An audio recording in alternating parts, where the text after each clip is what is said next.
Hello there. How are you? Um, just let the people arrive.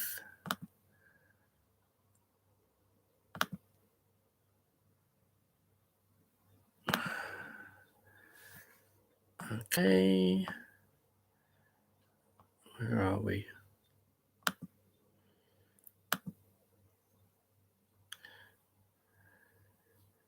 No, I don't want that. I don't want that. I want this.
Okay, so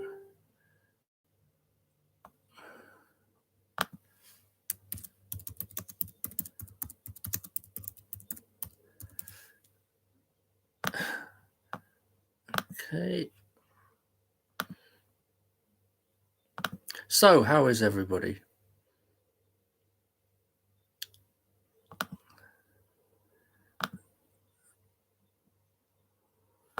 How is everybody? How are you doing? So we're in what are we in now? We're in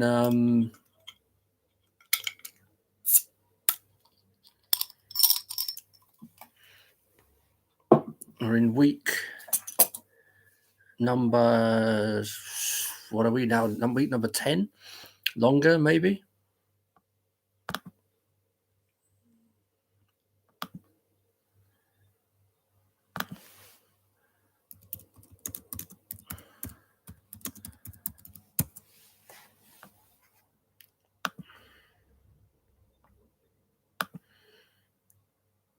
So anyway,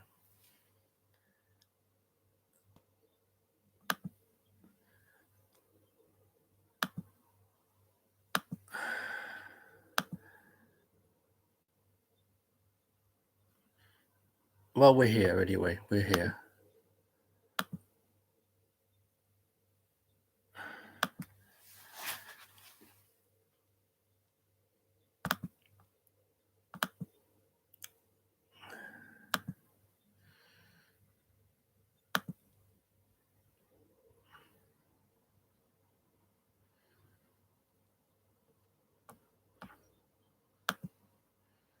So just bear with us. We're having some lovely things. You can tell I'm brilliant at technology, can't you?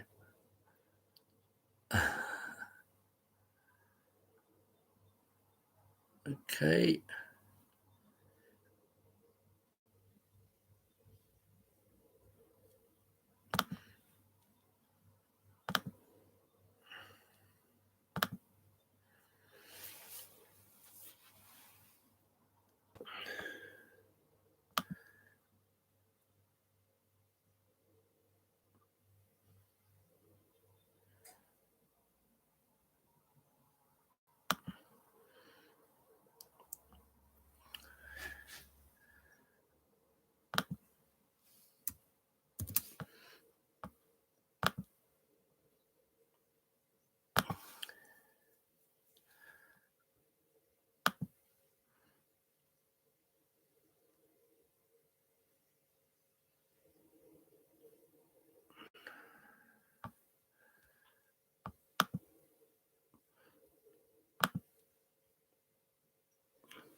I love the technical details.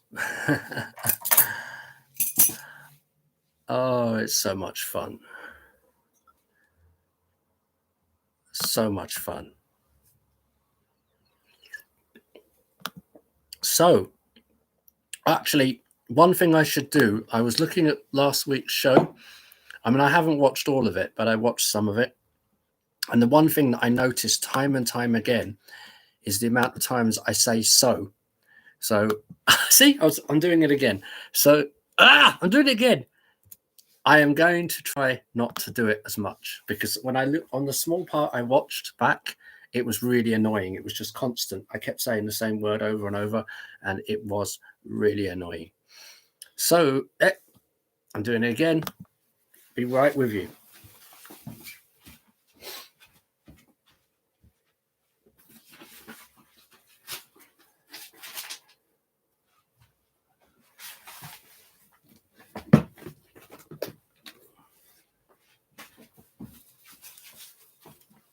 If I knew about such things, I would know how to edit them later, but I don't. So we will just go ahead.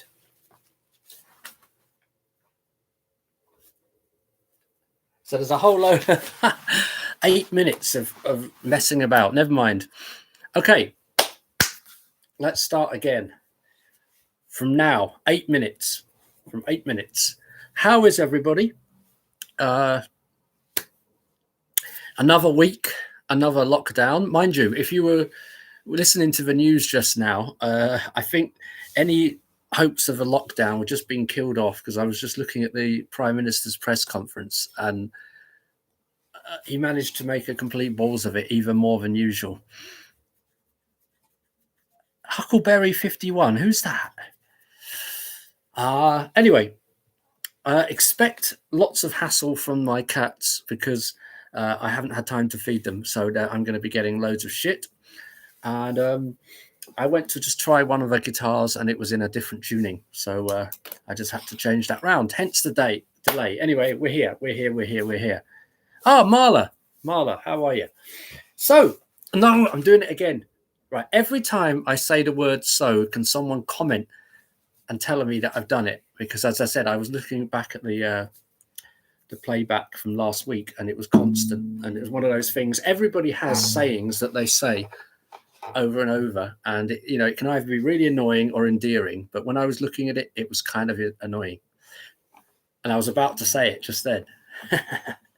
This is my first song. Now, I said last week I normally start my gigs with one of two songs. Last week was one song, so this week is another. This is yay! Hey, Aaron. This one is basically a Johnny Thunders tune, which I do have a tendency to start some of my gigs with, and it's vaguely tied in with what's going on in the world right now. Well, actually, it's not, but the title is Sad Vacation. It goes like this.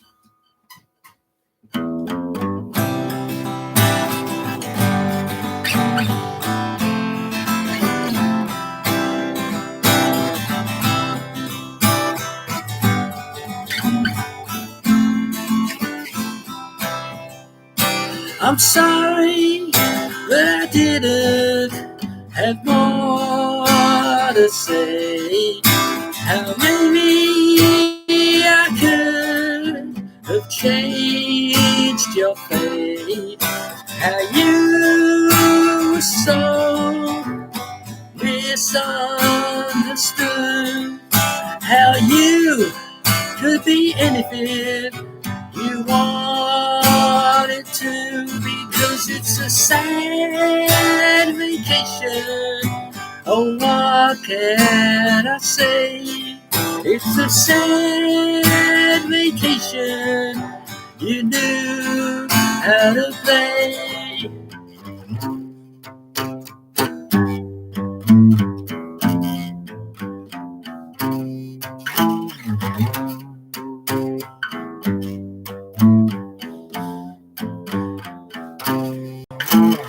Flowers of romance, wasn't that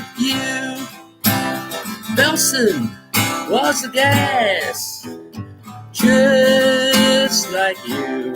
How you were so real, that's why they off you.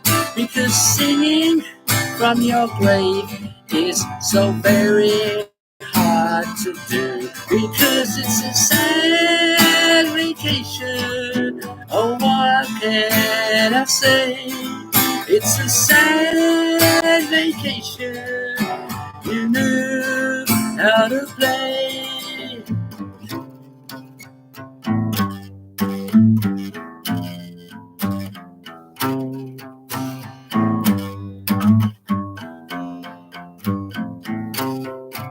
It's a sad vacation, oh what can I say? It's a sad vacation, you knew how to play. I'm sorry, I'm so sorry, I'm so sorry, I'm so sorry, I'm so sorry, I'm so sorry.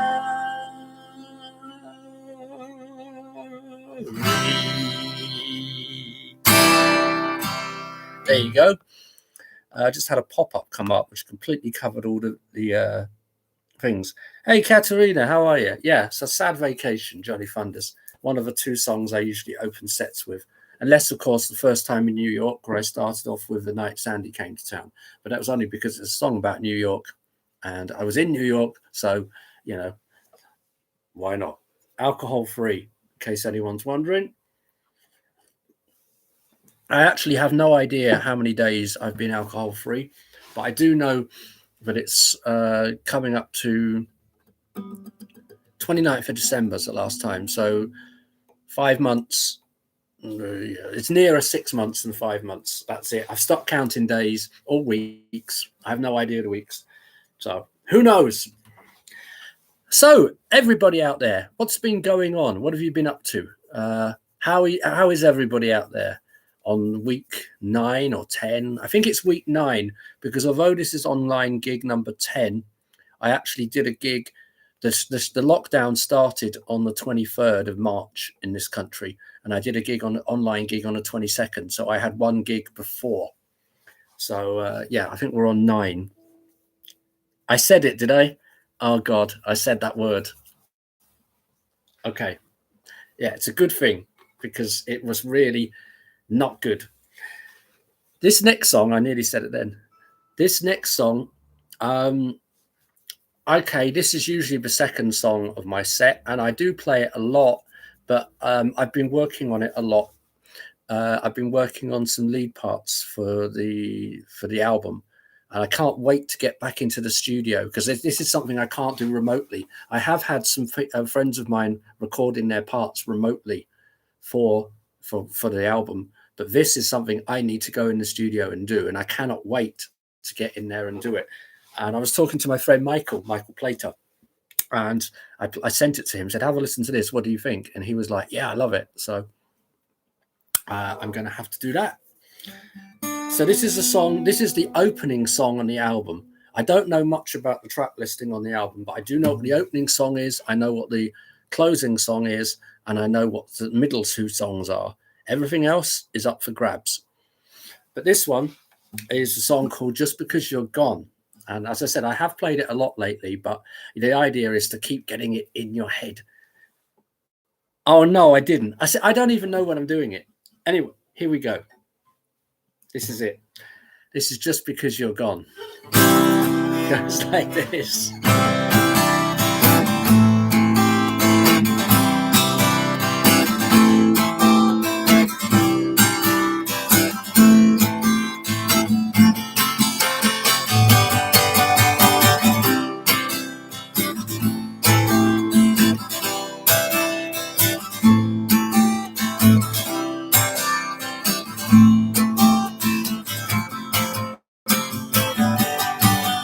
Just because you're gone, it doesn't mean I don't love you. Just because you're not there, it doesn't mean that I don't care. The rooms you once inhabited were filled with your life, plunged into darkness as you stepped out of sight. Just because you're gone, it doesn't mean I don't love you. Just because you're not there, it doesn't mean that I don't care. Because I do. Because I do. Because I do.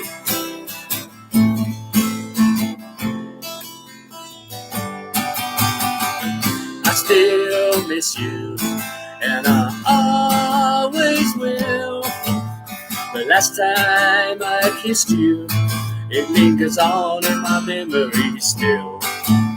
The years that you were there were the best years of my life. You were always so supportive throughout the trouble and the strife. Just because you're gone, it doesn't mean I don't love you. Just because you're not there, it doesn't mean that I don't care. Because I do.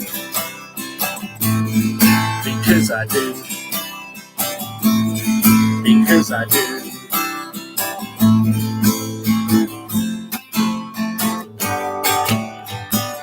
You never judged, you were always there for me.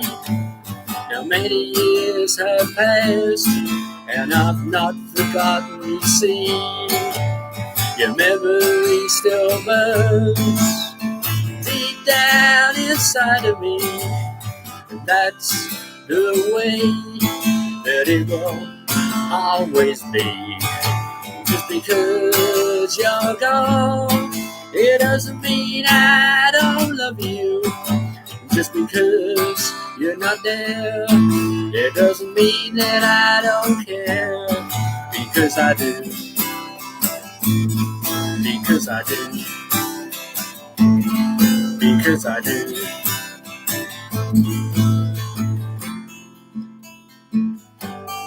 Because I do. There you go. As I said before, that song is about my father, my late father. Hang on a sec.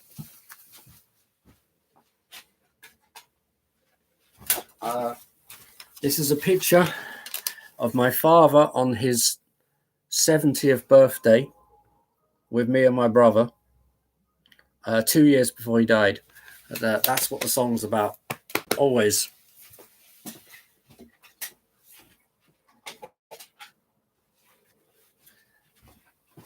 Right. I've lost my pen. No, I haven't lost my pen. I haven't. It's there. So, what I just said it again. I'm just writing down what I'm playing because sometimes I have a set list and sometimes I don't. And today I haven't. Last week I did. Right. Let's have a look at comments. Right. So, Erin, Willow, Katerina, Marla. Lots of me saying that word. Yeah, Rue. How is Rue? Rue did a painting. I saw that. Okay, what's next? Oh, by the way, today I'm going to play some new stuff. New.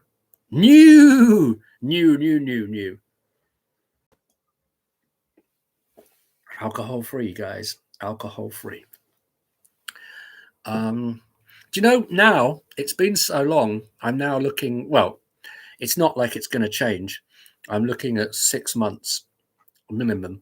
So, I mean, at the beginning of the year, I was thinking, because last year I did 96 days, 3 months and a week. And I'm thinking that might be tough to redo, but it's actually been so easy. It's not even really been a problem at all.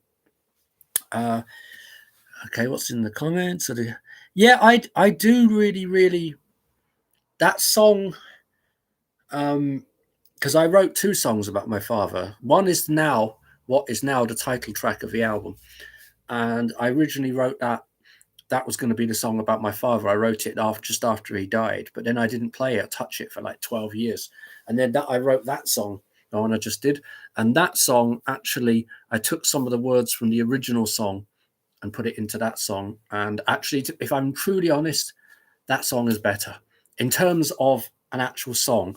The original music for the first song I wrote about my father, I've turned into an instrumental, and that's the title track of the album. So when the album comes out, it's going to have an instrumental song on it, which I was listening to the other day. I've got like a rough mix of it, and it just sounds beautiful. Okay, shall I do a little bit of I'm doing my thing that I steal from Jesse Malin. By the way, I know, Aaron, you love Jesse Malin. I know how much you think he's a wonderful person. Yeah, look, Jesse was doing this thing he was doing it from his apartment every Saturday. He'd been doing a gig at 9 p.m. UK time, 4 p.m. New York time.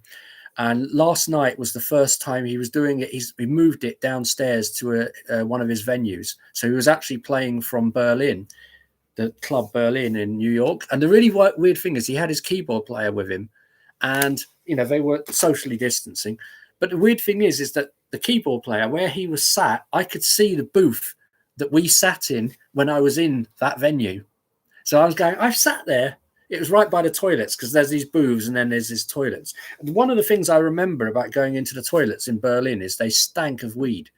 I was like, it's indoors and they reeked of weed, because I hate the smell of weed. I absolutely hate it. So yeah, these are some of Jesse's albums. I have a few of them. That's the first one, Fine Art of Self-Destruction. The Heat, the second album. Glitter in the Gutter, the third album. Love It to Life, which is the thing he did with the St. Mark's Social. Jesse's Greatest Bits, which is a compilation of stuff. New York Before the War. And somewhere here, this is the latest one, Sunset Kids, which he did with Lucinda Williams. And Lucinda Williams was a guest on his show last night, and I absolutely love Lucinda Williams. Her music, if you don't know Lucinda Williams' music, check it out. She's very raw. She is amazing. And the weird thing is, in this thing last night, she actually played a song. So I was like, great. I'm going to shut up, because last week's show, as well as me saying SO a lot, there was lots of this and not so much of this. And I'm guessing people would rather hear this, unless, of course, you do want me to talk. I nearly said that word again. I know. This is for my friend Marla, who's out there. Check her music out as well. Marla, do you want to put the link into the comments, and then I can tell it? But yeah, she's got a new album out at the moment that she's done in lockdown. It's really, really, really. The reason I said it, because I was looking at the video from last week, and I said the word so many times, it got to be really annoying. And if it annoyed me, then it must be annoying people. So this one's for Marla. This one is a song by a hero of hers and a hero of mine. I could get my country cousin to come out and do it, but I'm not. I'm going to do it. It goes something like this. Well, I'm a rolling stone, all alone and lost. For a life of sin, I paid the cost. When I pass by, all the people say, another boy down the lost highway. Just a pack of cards and a jug of wine, and a woman's lies make a life like mine. For the day we met, I went astray. I started rolling down the lost highway. Now just a lad, nearly 21. Neither good nor bad, just a kid like you. And now I'm lost and too late to pray. Lord, take the calls of the lost highway.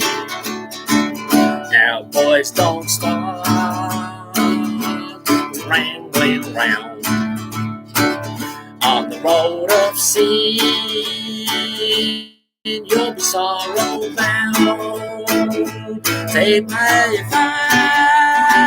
advice, all your curse today. Started rolling down the lost highway. Yeah, you started rolling down that lost highway. There you go. And I screwed up one of the lines. I said, lad, nearly 21, and it's supposed to be 22. I don't know why I had it in my head. It should be 21, but I did. I did it. I'm not gonna apologize for it. I did it. By the way, I could also play you. I came up with one after one of the gigs the other week. I came up with beginnings of a new Country Joe song, so maybe I should start working on that. But it's called Going to Hell. Yes, it was. It's easy. It's G, A, and D chords. That's it. I mean, Hank Williams songs are incredibly easy to play, but the chords are easy to play, but the feel is the difference. It's like on Rambling Man. I know lots of people pick up the guitar and they go,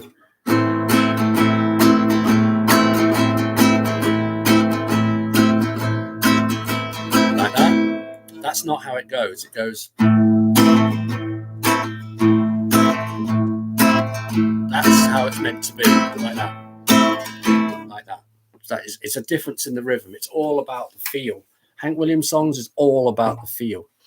So, yeah, okay, so there's a link coming through. Yeah. Right. As I said, keep me on the so counter because I really do not want to. That would be kind of annoying.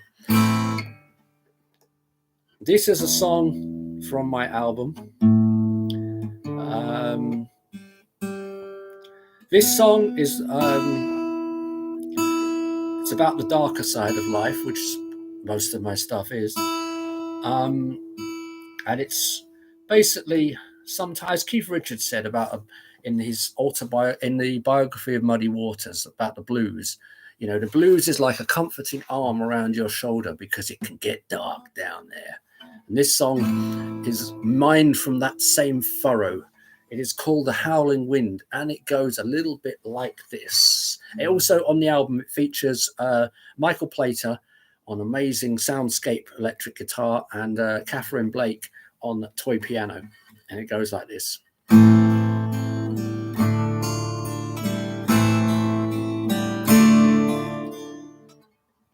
No, it doesn't.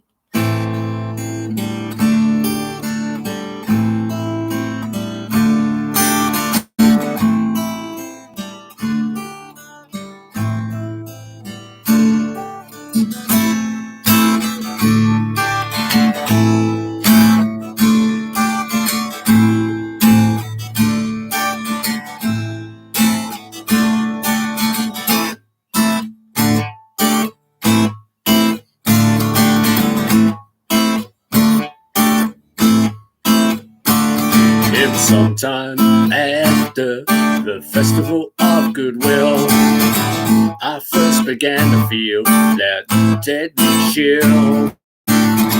It crept up deep down inside my bones and made itself feel right at home.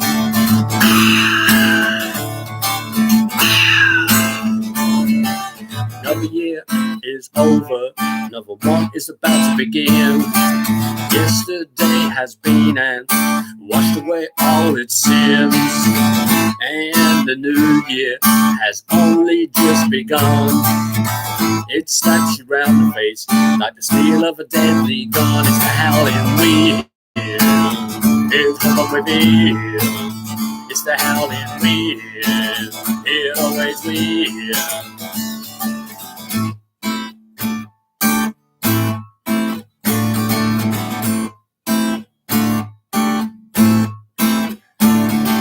Listen carefully, you can hear the howling wind. It comes way down deep within your soul, from way down within, and all that misery when it rises to the top. Just remember that it very rarely stops.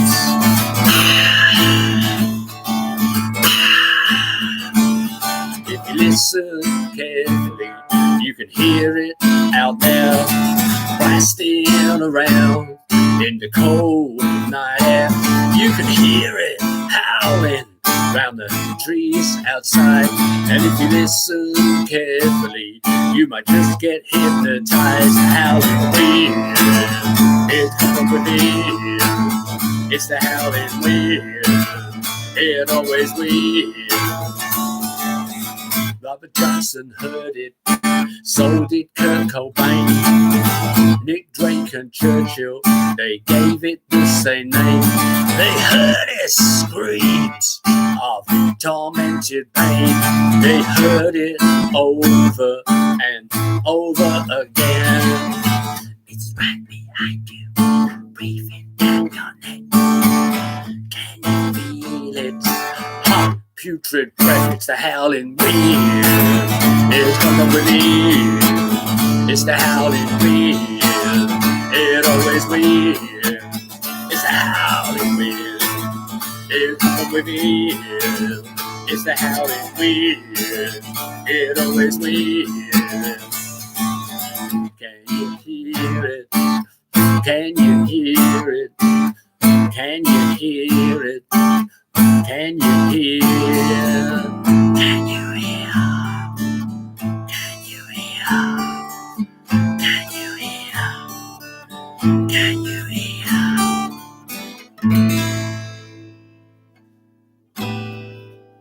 I'm really looking forward to hearing the finished version of that, because the whole idea of it's about depression and darkness. And the toy piano, it was actually Michael Plater in the studio. He came in to do the electric parts, and there was a toy piano sitting there, and he's like, hey, does that work? And it was kind of half broken, but it did this really sort of disjointed, like crazy, freaky sound, and Catherine played it and recorded it, so I'm looking forward to that. So I just said the song again. Whippoorwill. Oh, you want me to do the whippoorwill? Right. I can't Marla, the link, there's no link posted. I can't see it anywhere. You've said the entire album on this link I posted, I think, but I can't actually see the Hey, is that you, Steve? Advanced Software, is that Mr. Steve Williams? All the way from Spain. So in the house, we've got America, Finland, Poland, Spain. I've got a T. I'm in England.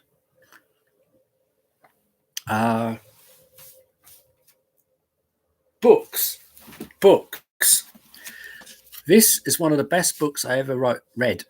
It's a biography, an unofficial biography of Neil Young by Jimmy McDonough. And basically, it started off as a official biography, but Neil Young, being the pedantic person that he is, fell out halfway through, and it became an unofficial biography. Now, Neil Young's music, I never completely got into it, but this is one of those kind of books that you read the book, you want to check the music out, because it's one of those books. It's such a well-written book. It's a fantastic book. So Shaky by Neil Young. Well, not by Neil Young, about Neil Young by Jimmy McDonough. There, look. It's a great book. It's a great book. So, Steve, yeah, you've got a cold one. I've got a cold one too, but it's an alcohol-free one.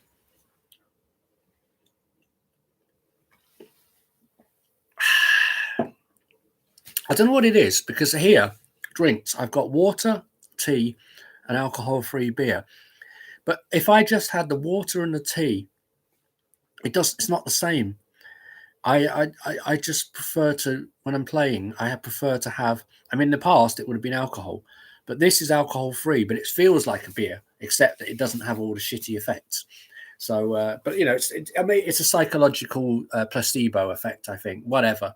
But I've always hated playing gigs sober. But then this is the 10th online gig I've done, and they've all been sober. So tea and beer is an odd mix. Yes, it is. But I'm an odd person. I mean, anyone that knows me knows that. I'm an odd. Look, see, I'm drinking tea. So what would you like to hear? And I can use that word in that context. So self-censoring myself. I could do this song for Steve, actually. Steve out there in Spain. Steve is actually out in Spain. He's actually tell me the correct song title, because I'm going to say software engineer, and I'm probably going to get it completely wrong. But Steve basically is creating. He needs to write what it is. I'm not going to play a Motley Crue song. Come on, I'm not going to. I'm not a covers band. I mean, Sweet Home is a great song, but I haven't got the piano, I haven't got the lead guitar in it. Mick Mars plays an amazing lead guitar in it, but they're a software engineer. But anyway, he's out there creating. Tell me your. He's inventing the 3D web. That's it. So keep an eye out for that, because he puts a lot of hard work into it. And give me the name of the company again, as I've forgotten. Is it Infinity? I think it's called Infinity. But this is a song I wrote. I wrote it at the beginning of the lockdown, and I remember Steve picking up on it and seems to like it. So this one's for you, Steve. This one's called The Writings on the Wall. It goes like this.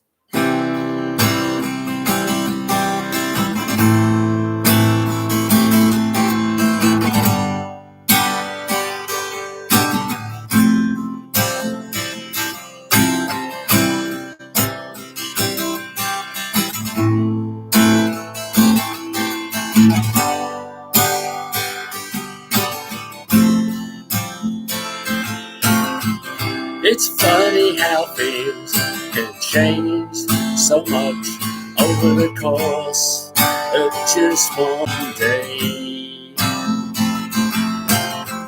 An entire way of life just brutally stripped away. But I have just one question that I want to ask. See, why are you telling us that everything is going to change forever? Could you please explain that one to me? Because the writing's on the wall. The writing's on the wall. The writing's on the wall. The writing's on the wall.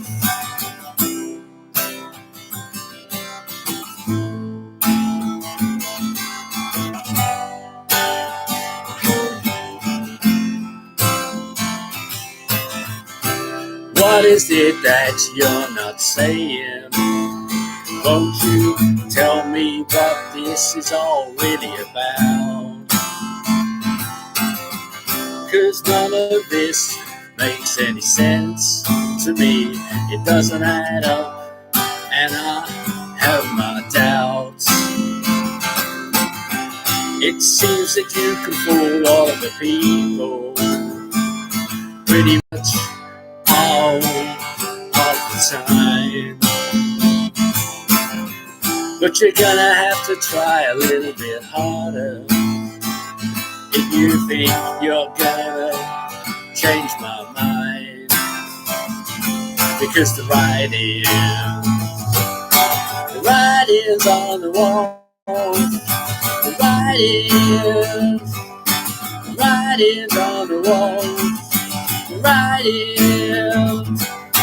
writing's on the wall. The writing's writings on the wall. Cause fear and confusion spread panic all around. Get people where you want them, easier to control. Cause the problem, see the reaction, offer the solution once you take hold. Advance your own agenda, assume total control. Because the writings on the wall, the writings on the wall, the writings on the wall, the writings on the wall, the writings on the wall, the writings on the wall. That's for Steve. That was the writings on the wall. And as I said, it's about the lockdown, and it's about when the lockdown first came in. There was lots of red flags coming up to me. It was like big red flags flying about things that are going on. And, I just wrote that song. That's my kind of response to it, because it's like there's some stuff going on here that doesn't add up. And as the time has gone on, it looks pretty bad. Advanced software. Okay, so it's advanced software. 3D web browser is Infinity. Okay, company is advanced software. Okay, got it. Right. What do you mean YouTube chat is all right? I can deal with it. I can live with it. What else is going on?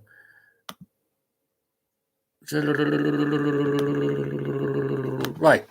I've got here last week's set list, and because you don't want me to be just doing the same thing over and over again, because you'll get bored.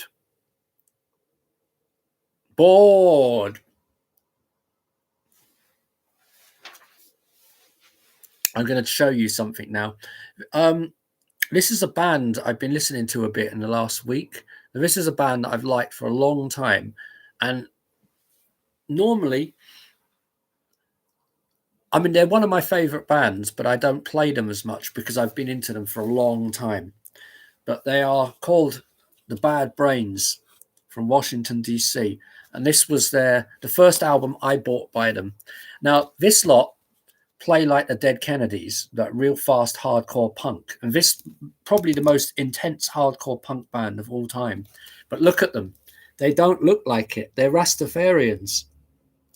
And they veer from like real hardcore punk, the most intense hardcore punk, to the most chilled out, fantastic reggae. They're a fantastic band. This is another album of theirs called Quickness. And I remember the first time I saw Bad Brains, oh my God, it was life-changing. It's one of the most intense gigs I've ever been to. Still, even now, after all this time, it was just, they were so, and the funny thing is, 1 minute the audience were going absolutely mental to the hardcore punk, and then the next song, when they drop in this chilled out, sun-kissed sort of reggae song, so all of a sudden you've got the punks going like that, and then they're kind of like, yeah, man, living each other. And they believe in a thing called PMA. Yeah, I would love to meet HR. HR is a fantastic. I mean, I know he's had his problems, but oh my God, he's, I saw him do a forward roll up onto the mic stand. He used to do one backflips and everything. I mean, obviously, he's not going to do that now. And a lot of people complain that when he plays on stage, he just stands there. And I'm like, he's about 60 or 70 or whatever. He's an old man. He's not going to be jumping around doing stuff that he did when he was 20. But, concentrate on the music, because it's all about the music at the end of the day. Okay, another song. What do we do? What should we do? I could play this one, but this one's... Yeah, all right. I'm going to play this one. And I've lost my list. Lost my list. That should be a song title. Lost My List. Right, which guitar should I use for this one? That one? Or that one? This is a song that was originally by a band called 9 Inch Nails. Hi, Miranda. Trashville World. Is that Graham? Is that Gray?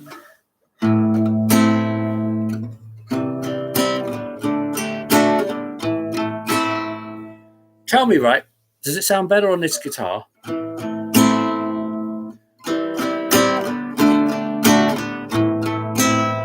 Or does it sound better on... I think it actually is going to sound better on this guitar, because this guitar's got... yeah, this is the guitar I'm going to play. This is a...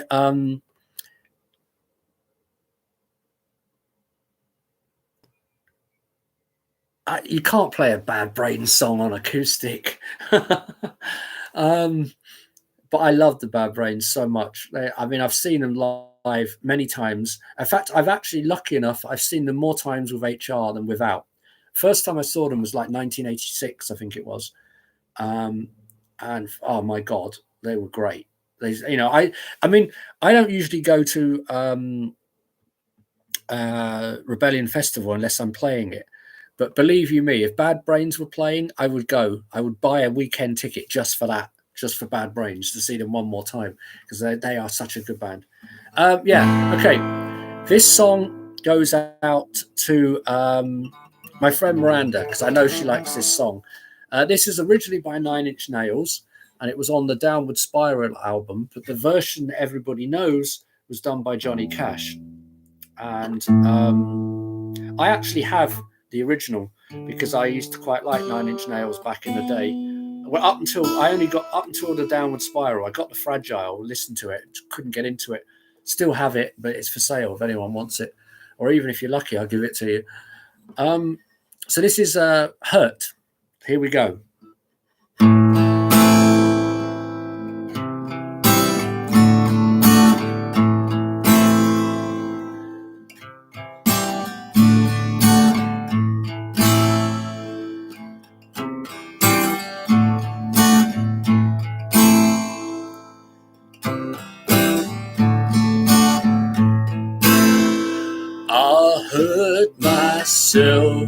Today to see if I still feel. I focus on the pain, the only thing that's real. The needle tears a hole, the old familiar sting. Try to kid it all away, but I remember everything. What have I become? My sweetest friend. Everyone I know goes away in the end, and you could have it all.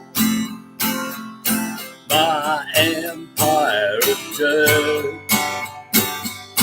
I will let you down. I will make you hurt.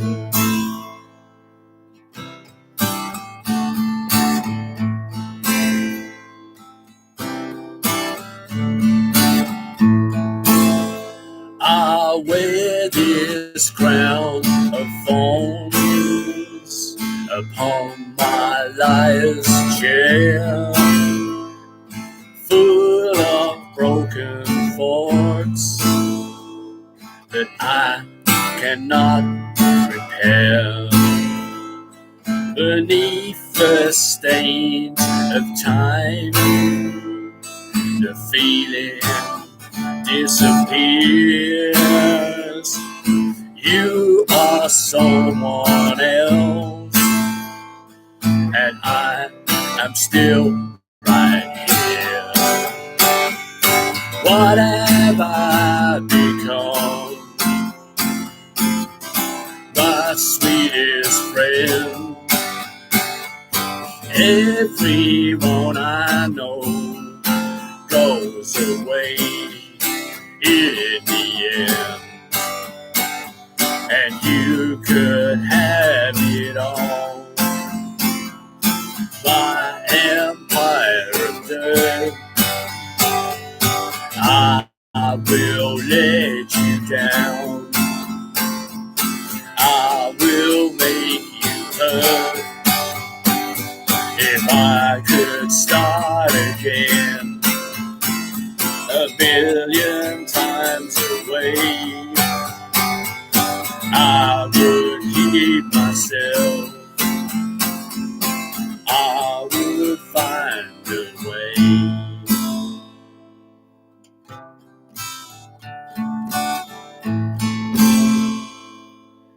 There we go. As I said, that was originally by Trent Reznor of Nine Inch Nails, and then it was most famously covered by Johnny Cash. And it's a wonderful song. It's a beautiful song to play. It's one of them songs you can really get into it. And the funny thing is, Johnny Cash did such a good version of it that Trent Reznor said, the guy that wrote it, it's not my song anymore, it's his. You know, because he's done the definitive version. I'm like, yeah, I agree. But the Downward Spiral by Nine Inch Nails is a great album. I mean, most bands that say they're industrial, they're not. They're just rock bands or metal bands with a couple of computers. Nine Inch Nails actually sounded like a machine. You know, the album is called The Downward Spiral. I do have it. It's over there. It's great. I'm going to have a quick look at comments. Yeah, so that was for you, Miranda. Yeah, Human Rights, HR's other band, the reggae band, I've not seen yet. I would love to see them. Writing on the Wall, yeah. The Hurt version by Kermit is hilarious. That is so funny. I was laughing my ass off when I saw that. Trent Reznor sober, is he? He probably needed to, because he was... no, the link, I haven't got it. Marla, hang on. Let me have a look.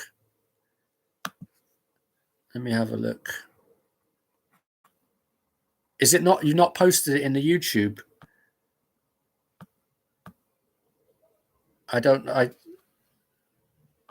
No. If you post it in the comments where you're writing in the comments, then I can give it a good old plug. Are you ready for a new one yet? Or do you want an older one? Oh, whilst I'm here, another one of my all-time favorite bands, completely different. So you had the Bad Brains, who are like, you know, the hardcore, the most intense band ever. Actually, if you go to YouTube and type in Bad Brains, Florida, 1987, there's a gig they're doing on the beach, and it's got all these like white skater kids, and Bad Brains come out looking like the Bob Marley and the Wailers, but playing like they do. And HR is so intense. You know, if you just look at him, he's just like unbelievably intense, and it's like, oh my God. But before that, another one of my all-time favorite bands, Hanoi Rocks. And funnily enough, Michael Monroe and Sammy Yaffa did a live stream yesterday evening for about 2 hours on a site called 45 Special.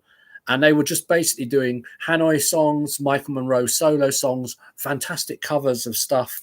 And they had Costello with them, who was in a band called Popida, who were big in Finland. And also they had, because he was in the rebirth of Hanoi Rocks as well. But these are the Hanoi albums. I've got all the Hanoi albums, but my favorite ones, this is Back to Mystery City. It's their third album. Well, it's actually their second studio album. There was Bangkok Shakes, Saigon Shakes, Hanoi Rocks. Then there was Oriental Beat. Then there was a outtake album called Self-Destruction Blues, which I love. But Back to Mystery City, this is a great album. Really, really good. And then followed by this is Live at the Marquee, All Those Wasted Years. This is probably, along with like Thin Lizzy, Live and Dangerous, probably the best live album of all time. Hanoi Rocks. It's a double album. Live at the Marquee. It's on a video as well. And funnily enough, in the video, Andy's playing, Mr. McCoy is playing this great guitar, this big semi-acoustic guitar, which he gave to a friend of mine, Timo, who was the guitar roadie for Hanoi. So I've actually played the guitar in that famous video. In fact, you can't really see, but in those pictures here, Andy's playing it, but he's doing a Chuck Berry duck walk. But you can't actually see the guitar. Yeah, because the pictures here, but there he's playing. I've actually played that guitar. I went round Timo's house, and I was like, "Where's the Andy McCoy guitar?" And he pointed. I'm like, "I have to play it. I have to play it." And then, of course, tragically, this is the last Hanoi album, Two Steps from the Move, and unfortunately, this guy here, the drummer Razzle, got killed in a car crash by Motley Crue's lead singer, and they were on tour at the time in the end of 1984, and that's what split the band up.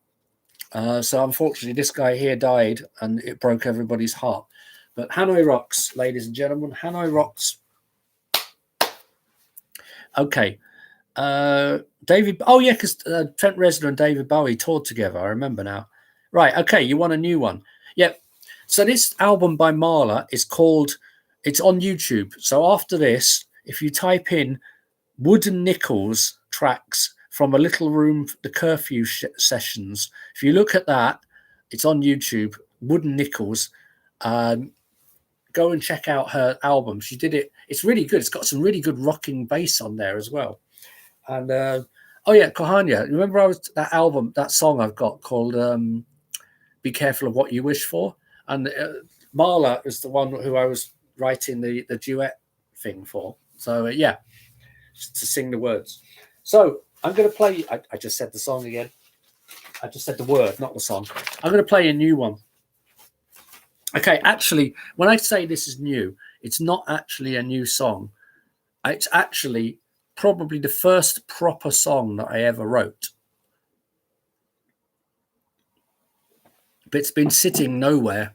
Actually, that's not quite true, because it was written by the first band I was ever in. I wrote the music, and the drummer stroke singer wrote the words. So when I'm doing this, they're his words, my music. And funnily enough, I was talking to him the other day about it, and he went, "Yeah, that's the song that I wrote, and you got to deal with." Because what happened was, a band I used to be in, this management company were interested in us, and they really were interested in the band, but we gave them some songs, and they were like, yeah, it's all right, but it's not quite that. And I went, well, here, this is the song that I recorded a while back, and I put the tape on, and the guys are like, yeah, more like that. And then we got the deal. So straight away they got this, they heard that song and they were like, yeah, this is what we want.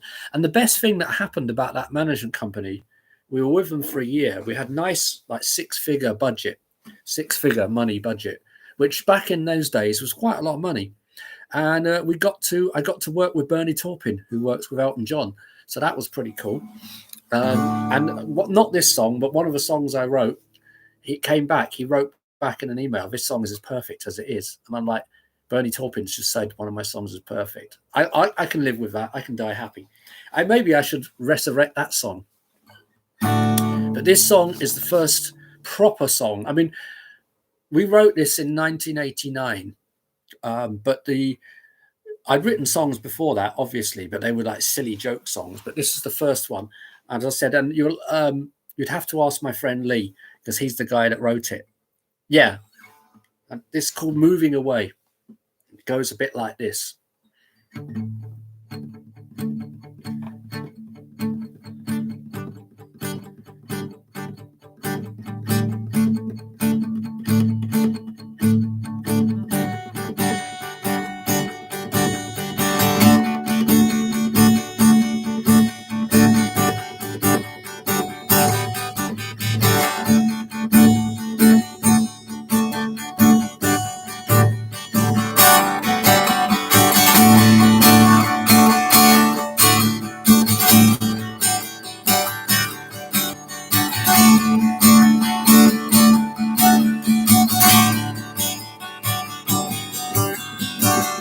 Been sitting here thinking what went wrong,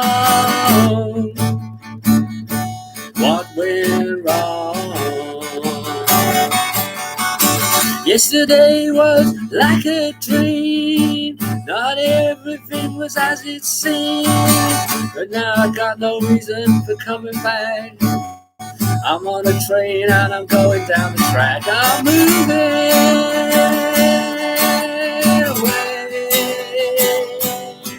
I'm moving away from everything that you do and everything that reminds me of you.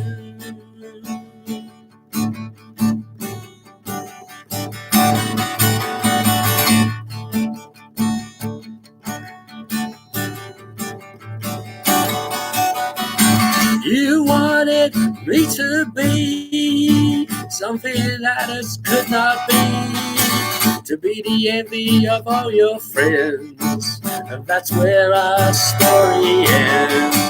You don't care, you never will, about the tears I'm crying. Now you're not there. I'm moving away. I'm moving away from everything that you do and everything that reminds me of you.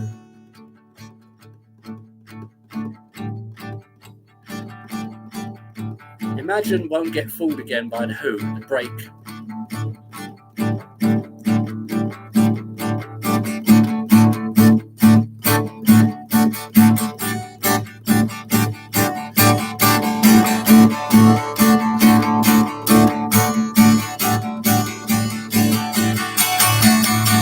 Will you feel the same way in a few years?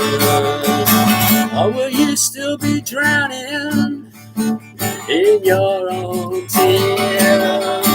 Will you run for safety from my heart?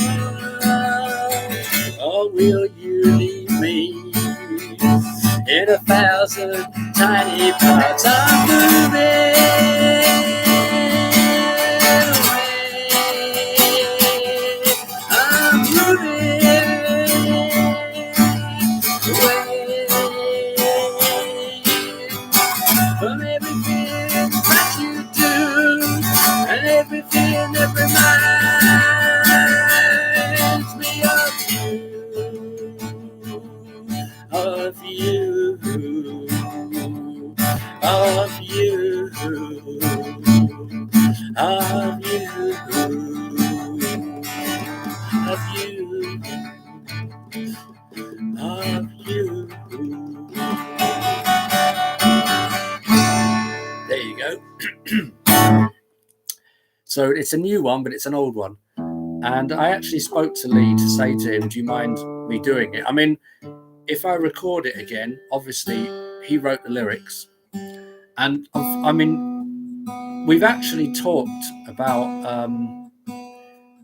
recording it together because, I mean, he was a good singer back in the day, but now he's an amazing singer. He kind of got that Steve Marriott vibe going on. And I found it really difficult when I first started going over that song to be able to do it any justice, because in my head I can hear how Lee sings it, and I can't sing like Lee. I absolutely cannot sing like Lee. And so I've had to try and reinterpret it. In between, did I do a song after Hurt? Did I do a song after Hurt before I did that one? I'm not sure. Hang on, what's going on here? This one's got potential. Well, that song, Steve, that song managed to hook me a management company deal, 6-figure numbers. And we got, lots of money being thrown around and put into a pretty good recording studio, and I got to work with Perny Taupin. So yeah, that song's got potential, I know. As I said, I wrote the music, Lee wrote the lyrics. But wait, we've talked about actually we should do something together, and I'll play all the guitars and he'll play the drums and sing. Steve, it's not about what you've done in the past. It's about what you're doing right now. Because, I could sort of, sometimes in bands that I was in the past, you'd get some people who were punching above their weight and they would start going, nah, I can do this and I did that. And I'm like, when you've sat in a room and you've written a song that Bernie Taupin has told you is perfect, then come and talk to me. Until that time, just shut up and let's just play. But the problem is, I said to him, at the end of the day, it doesn't matter. So this stuff happened to me in the past, but it's what's happening now, Rock and roll is full of nearly stories. That's my nearly story. So what? I had a good time doing it. I had a very busy time doing it. It was a great time. I think we wrote and recorded 27 songs in that year. And we got to work with Bernie Taupin. We got to record at Sawmill Studios. They wanted us. Actually, here's a story. Originally, the plan was that they wanted to send us to Amsterdam to record. And the band, there was 5 of us. The band were really, really, really looking forward to it. But the trouble is, our lead singer and our lead guitarist were big weed smokers. And the rest of us drank. So what I ended up cancelling it. We didn't do it. And the rest of the band were going mental. They were so pissed off with me. And even the management company are like, why? And I'm like, because if we go to Amsterdam, the singer and the guitarist are going to go off to get weed and never come back. And the rest of us are going to spend all the money drinking, waiting for them to come back. So I said, stick us in the middle of a studio in the middle of nowhere with no distractions, and we'll get the stuff done. And that's what happened. So everyone hated me for that. And I'm like, I'm here for the music, not the partying. So, so it was funny. That song was called Moving Away. But I think those are Lee's words. I think I found a tape where he's singing and I wrote them down. But he might change them, because he wrote those lyrics when he was like 19 or something, 18, 19. He's not anymore. So he might want to change the. It's up to him. They're his lyrics. It has an American feel to it. Actually, when I wrote it, it was my attempt to be U2, circa the Joshua Tree. That's what it was meant to be like, Moving Away. That was in my head, that's what I was doing. So I was listening to the Joshua Tree album by U2 at the time. That came out in 87, I think. But, this is a couple of years later. And this is when me and Leah decided to do our band again, because he was the guy I started playing music with. And we decided to do some music. And we thought this time, because the first time around, the band, our band had been called TFR, which stood for Total Fucking Racket. And we couldn't play. It was a joke. It was like a joke band. But then in 89, we were like, no, we're going to be serious now. And that was the first song that we came up with. Obligatory. There we go. This is Oreo. This is my boy. He's coming looking for his dinner. But all this talk about going to Amsterdam and, me pissing off the whole band because I said no to going to Amsterdam, neatly leads me into the next song. Because the next song, this is a song that's on my album that's coming out. As I said, in the band, the lead singer and the lead guitarist were weed smokers. And, to be honest, I love them dearly. I still do. But, they tended to put that above everything else. Getting high and having a good old smoke was more important than anything else. So this song, I wrote this song, it was about somebody else, but it could apply to these guys too. This is a song about the evils of illegal substances or legal substances. It doesn't matter. Alcohol, chemicals, pills, powders, whatever. They're all as bad as each other. This is called Was It Really Worth It? And it goes something like this.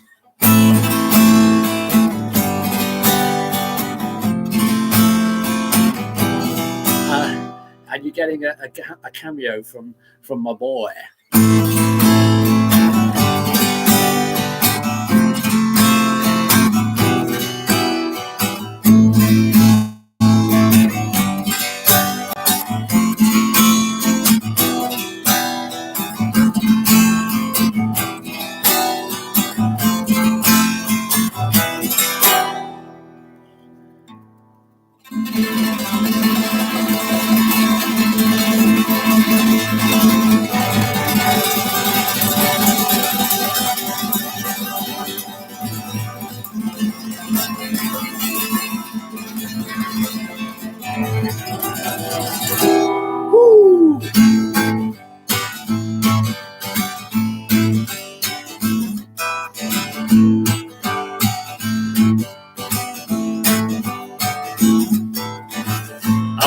gonna see a man tonight out in this winter cold. Don't forget to take your heart with you. I know he's already got your soul. The boy kicked out of the world, and the world kicked back. The boy kicked out of the drugs, and the drugs kicked back a lot fucking harder. Was it really worth it? Was it really worth it? Was it really worth it?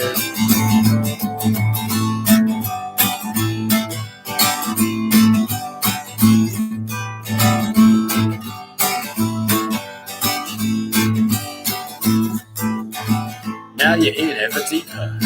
You gotta maintain every day. Now you gotta go see the man to keep the itchy blood away. The boy thought he lost the world, but it welcomed him back. The boy thought he kicked the drugs, but then the motherfuckers came back. Was it really worth it? Was it really worth it? Was it really worth it? Was it really worth it?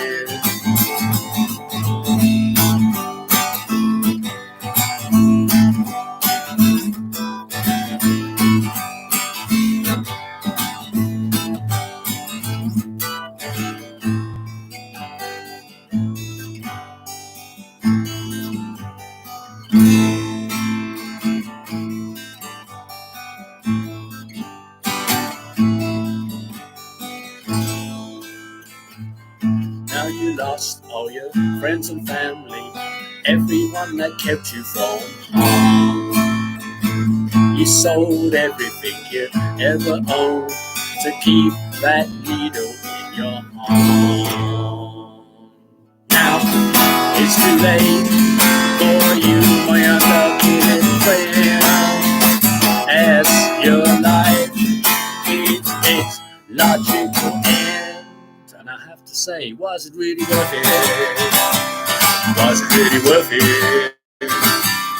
Was it really worth it?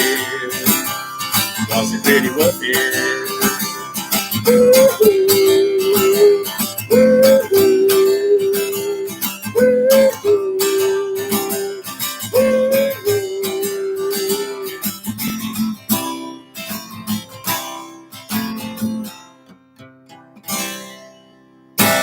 It's never worth it.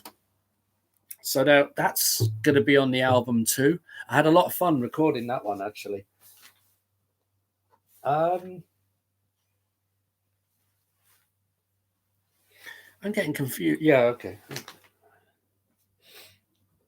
How's everyone doing? How's everybody doing? It's time for a drink. Let's have a look in the comments. Oreo. Yeah, yeah, I like playing like that. Well, the whole point of that song is that the lyrics are depressing, but the music's not. So the idea is people are thinking, oh, because whenever I play that song, it always gets a reaction. Everyone's like, oh yeah, and then you listen to the lyrics. It's like, actually, this is about heroin addiction. Not that I would know, but it was about the guy I wrote it about. It was unfortunately he was well, there was two people, but one person in particular was a heroin addict, and he decided to put heroin above absolutely everything else in his life. And he lost everything as a result of it, as the song says. And I remember thinking, this is a little bit too much real life for me. It was like, Jesus, seeing this guy decide that he'd rather put shit in his arm than do stuff. I'm like, nah, I'm out. This is too much.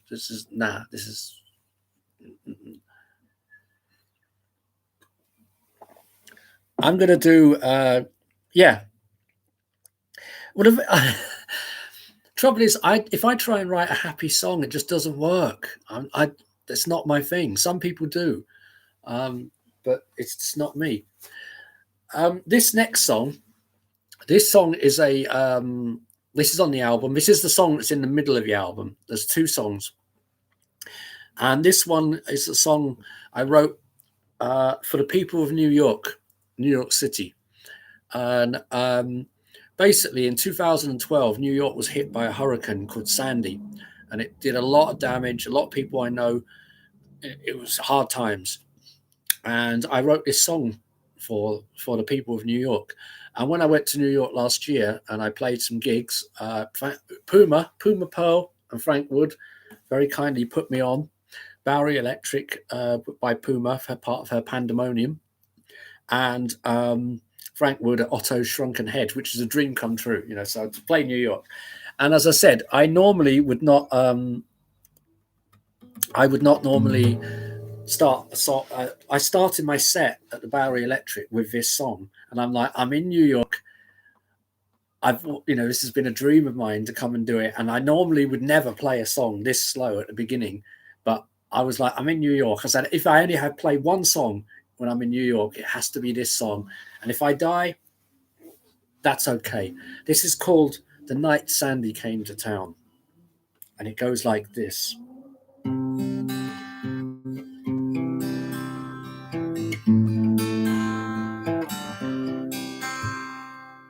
Get my guitar right.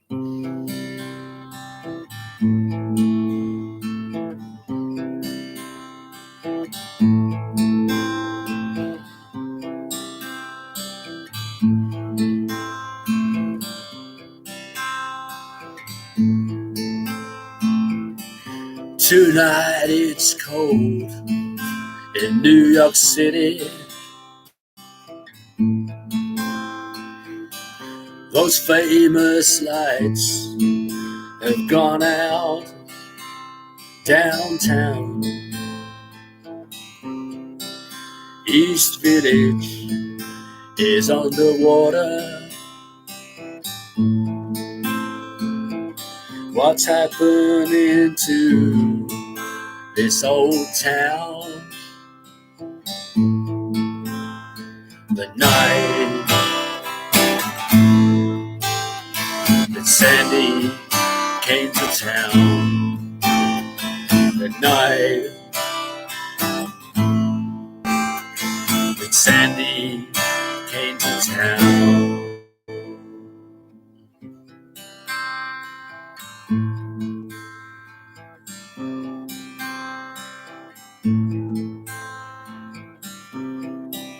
Breezy Point is burning. Rockaway Beach, Broadwalk, being washed away.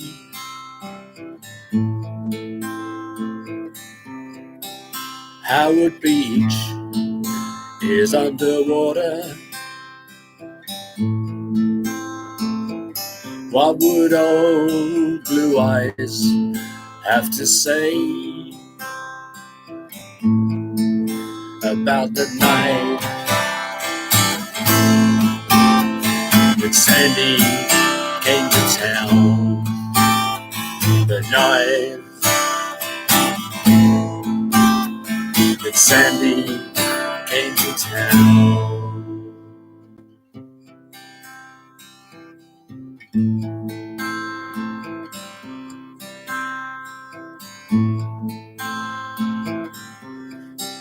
Times Square is empty and windswept.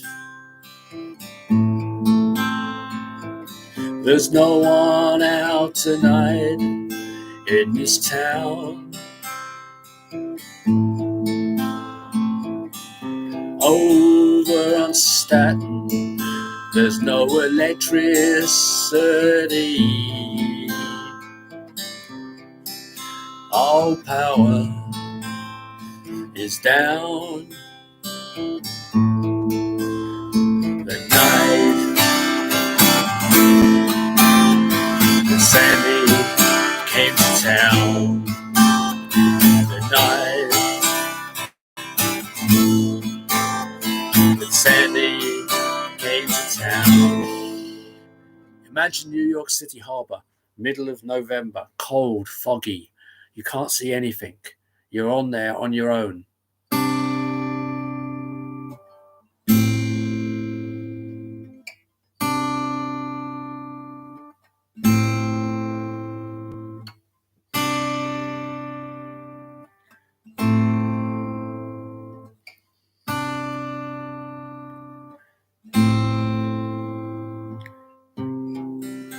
for the first time in its history.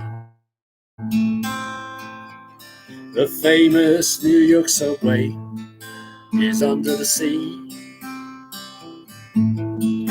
Well, I don't know about you, but I take my hope from that statue in the bay, welcoming everyone in. And I know that this old town will win, because the night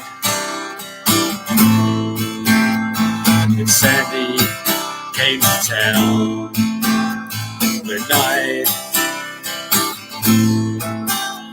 that Sandy came to town. Let's get out of here. Let's go.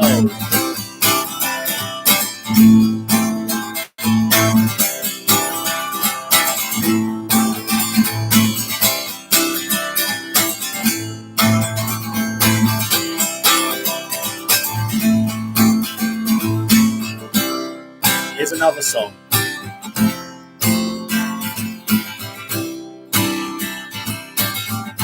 This song goes out to Aaron O'Brien and Willow Rivera. They got engaged last week. So this is for them. This is their song.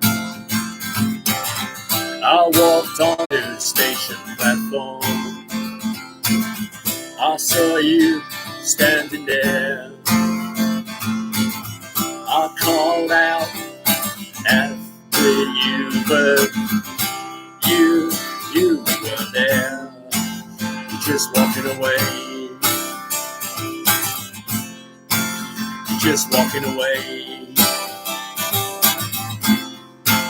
You're just walking away. You're just walking away. Walking down the streets of New York City, on the corner of 2nd and St. Mark's, he saw her there. By the time he got to the gem spot, ice cream stall, she was no longer there. You're just walking away.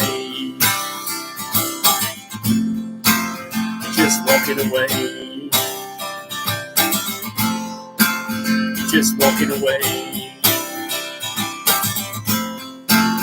Just walking away. The lead guitar goes down, down, down, down, down, down, down, down,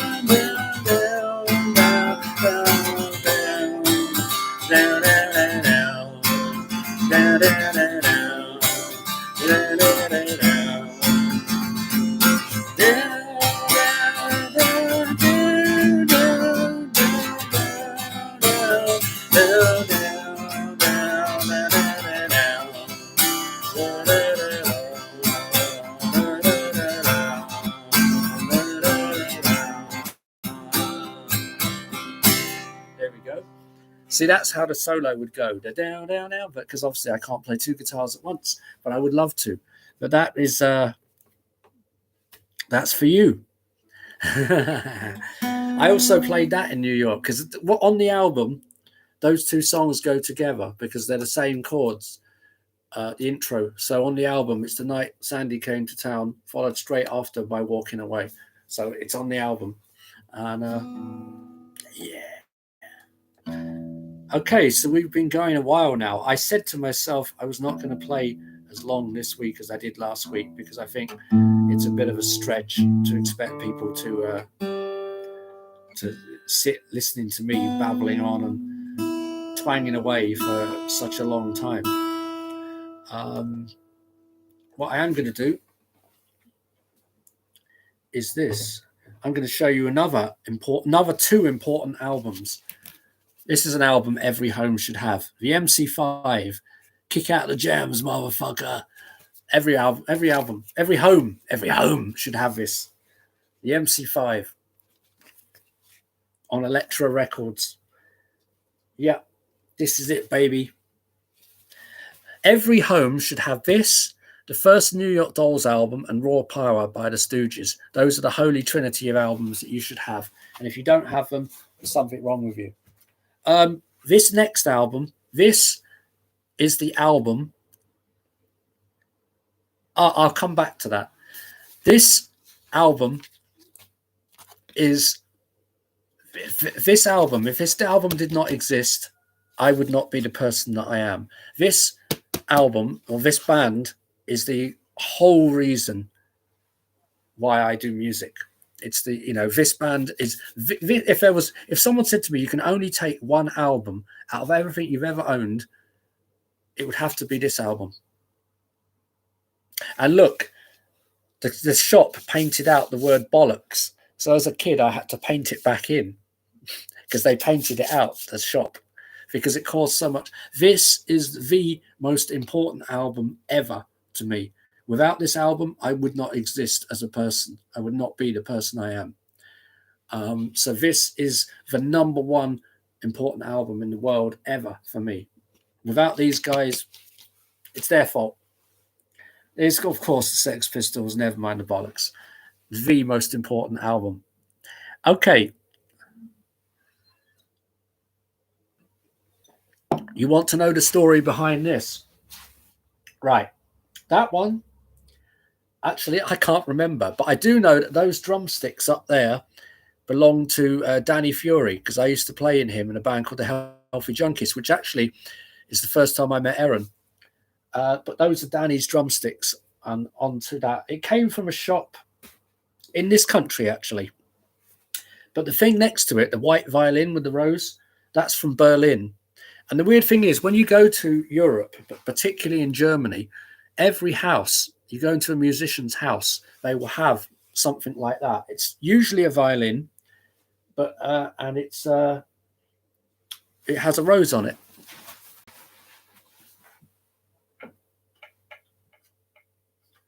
Okay, I was going to pick it up and show you it, but it's attached to the wall, and it's probably going to go horribly wrong. No, it wasn't Woolworths. No. It was. It's this century. It's this century. What's this? I do not write happy songs. You sell your sad songs to some happy singers who can't write one for themselves. Actually, I'll do a song. This one's called. This is a happy song. It's basically taking the piss out of glory hunters, fame hunters, people that run after fame. They want to be famous. They don't really care what they're famous for, as long as they're famous. They're just like fame junkies. So yeah, this is a joke song. I very rarely do this kind of thing. Steve, you wanted a happy song? This is about as happy as you're going to get from me. It goes, I'm a glory hunter.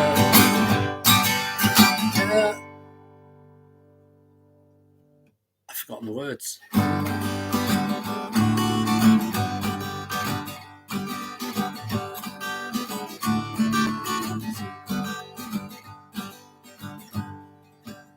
I know.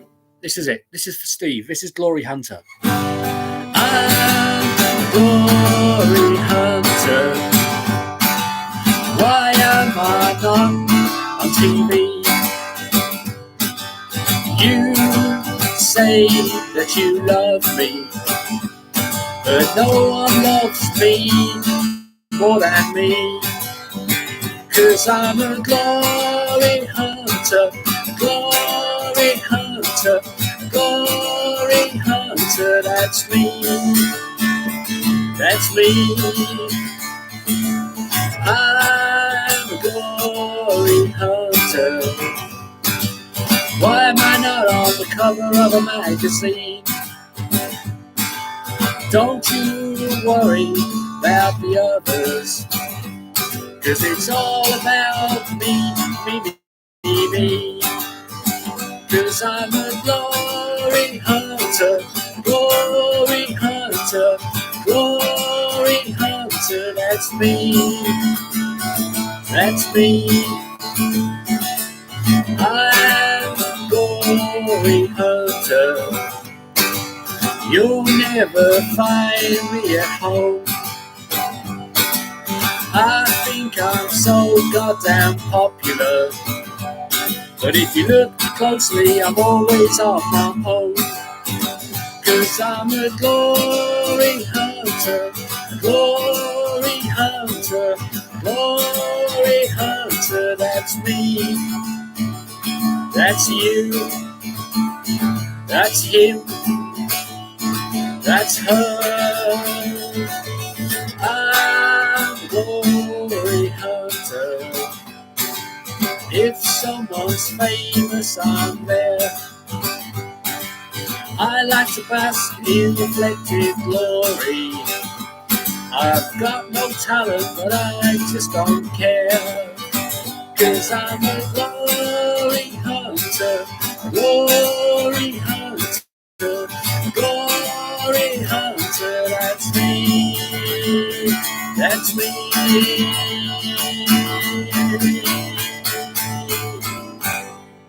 There you go. There we go.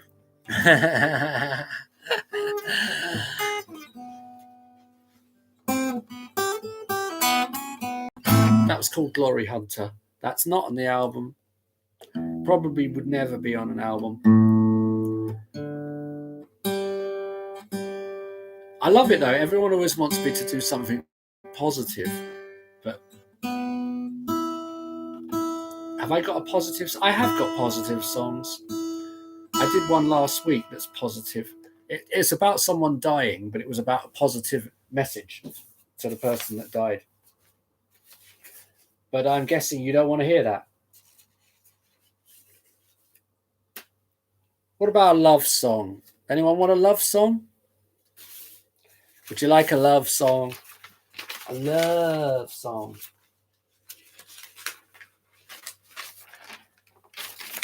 I have it here in front of me if you want a love song. You don't want a love song. Yeah, that song is supposed to be edging on comedy. Actually, it was written about 3 different people, Glory Hunter. And my first ever solo gig I did, 2 of the 3 people were in the audience watching. And I'm playing the song and it's about them, but they had no idea. And they were going, oh, I really like that song, Glory Hunter. And I'm like, I felt bad actually, because they were nice people. They were just a bit of a glory hunter. So I was a bit naughty.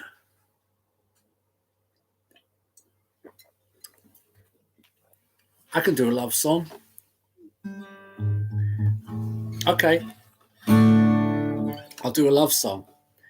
The question is now, do you want one of mine or do you want another one? Because I have a love song, but I also have another love song that I didn't write, but I love. A friend of mine wrote it. Who here we go back into tragedy. He's no longer with us. Unfortunately, he passed away 3 years ago. What, both? What, you want 2 love songs in one go? Come on, what do you think this is? Who do you think I am, Cliff Richard? For the record, I will never be Cliff Richard. But I am going to play this song. Hang on. I have a feeling I hear this cat activity. Give me 2 seconds. I have a feeling that the cats are getting restless because they're hungry. Oi! Leave.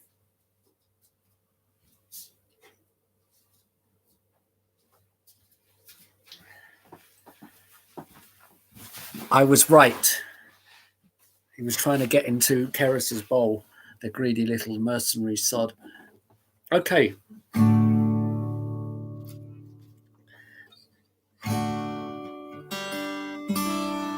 Yes, you do.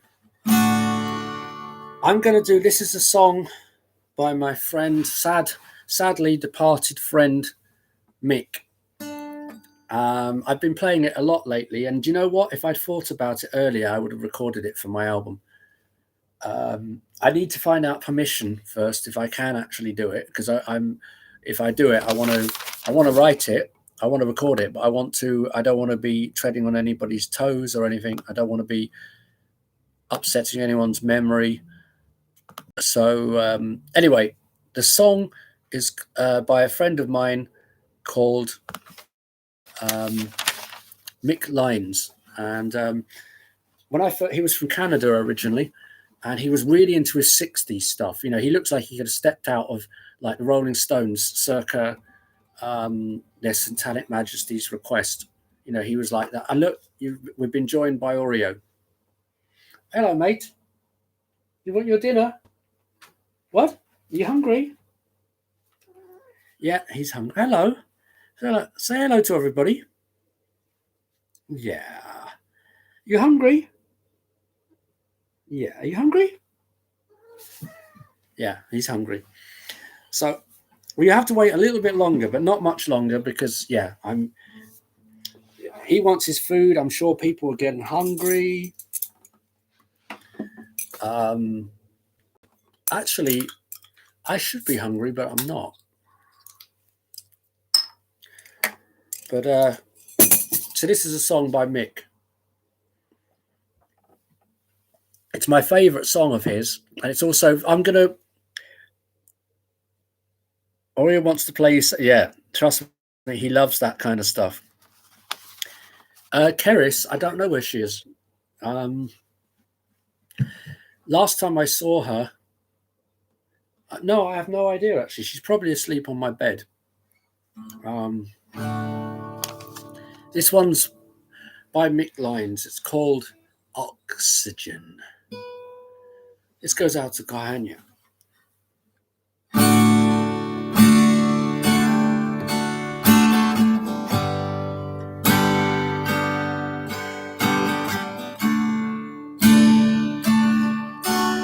No, Keris isn't going to try and fuck up anything I do because she loves me.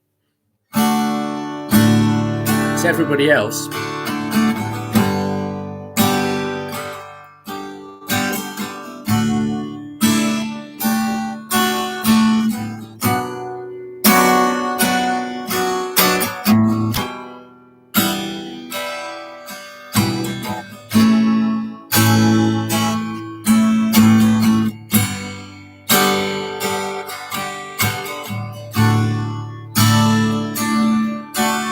Will take me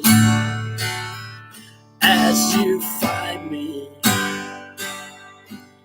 'cause I can be all you want me to be.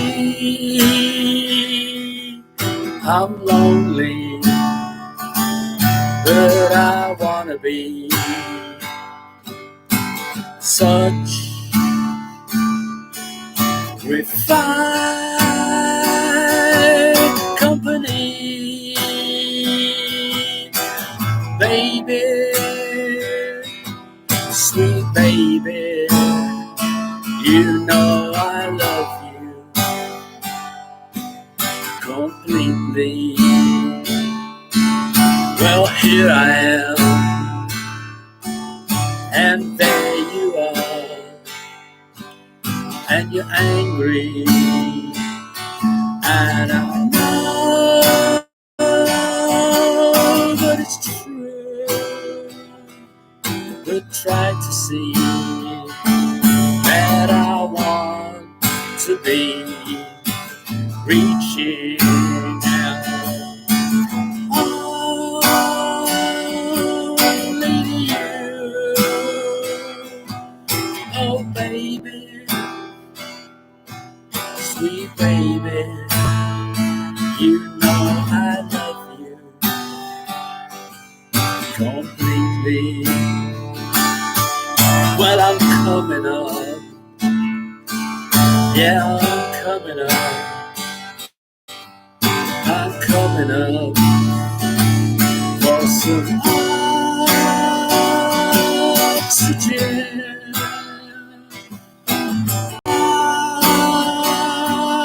Oxygen,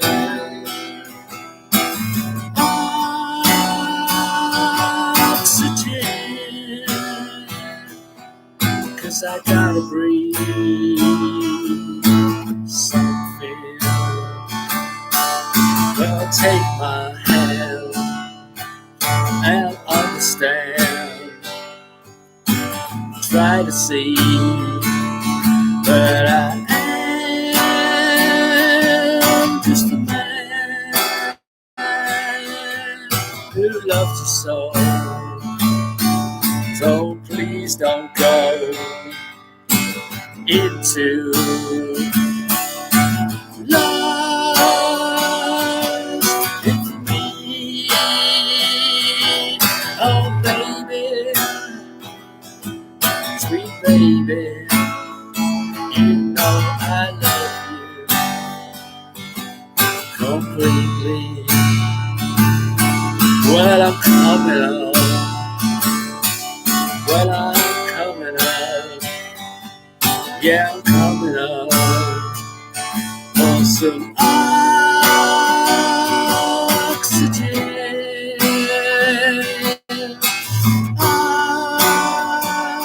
Oxygen.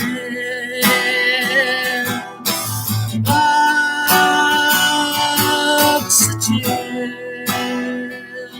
'Cause I gotta breathe. Yeah, I gotta breathe. Yeah, I gotta breathe something.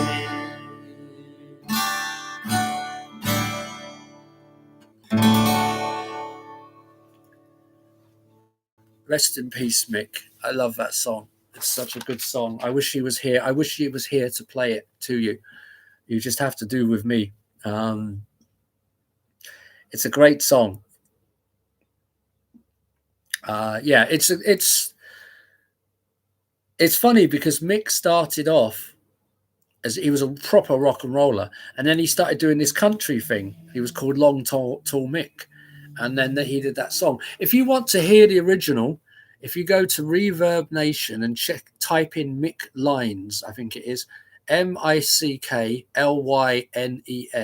and it's on there. And if it isn't under Mick Lynes, it will be under Long Tall Mick, and it will be there, and you'll hear the original.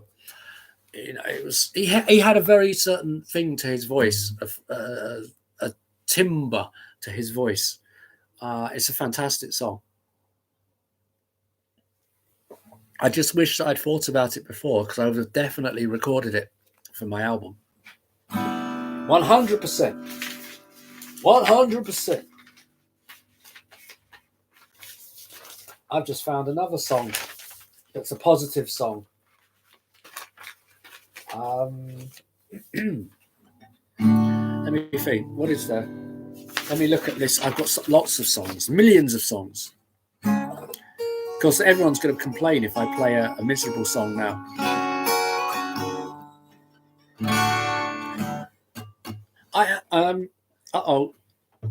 People were asking, where's Keris? Come here. You wanted to know where Keris is? There she is. There's my... Hello, will you come looking for your dinner? I can feel her heart going. She'll want to sit on my lap. Oh yeah, she's a small cat, but she's got the fluffiest tail in the world. She could make a living as a street sweeper. And she's now decided to roll around on her back. Okay. She also has very big feet for a small cat. There you go. Hello. Yeah, move the guitar out of the way, and she's rolling around. There you go. You are asking where she is? There she is. Yeah, of course Bowie's going to get scared, because she's going to eat Bowie. That's why. This song is on the album. It's for a dearly departed friend of mine. Not as in dearly I'm glad. I mean, I'm sad. It's called Song for Kevin. It's for Kevin Jr. For those of you that don't know Kevin Jr., he was a guy. He was in a band called the Mystery Girls, then the Rose Hips and the Chamber Strings. And he wrote the most beautiful songs. I always say he looked like Johnny Thunders, played like the Beach Boys. Harmonies, chamber music, harmonies. And unfortunately, he died 4 years ago. And this is a song that I wrote for him. It's called Song for Kevin. Actually, I mean, I always envisaged writing it, recording it on a 12-string. But I've actually recorded it on a 6-string, but there is a 12-string lead part on it on the album. Oh, listen to that. This is Song for Kevin. This goes out to Kevin Jr.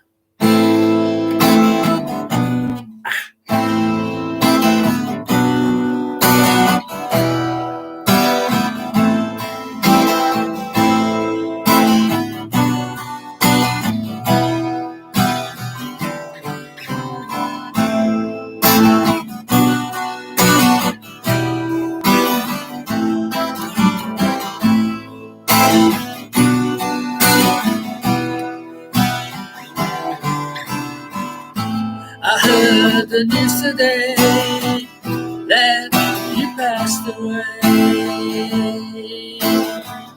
You passed away. I couldn't believe it, didn't know what to say,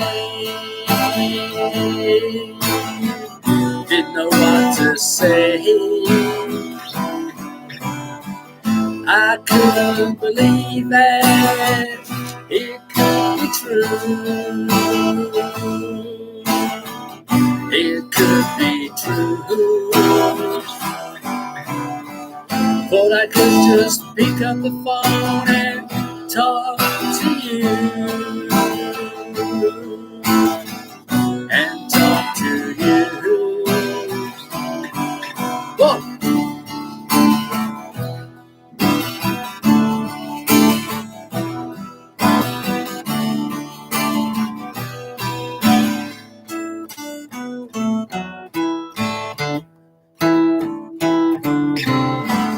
Life is so fragile, so easily taken away.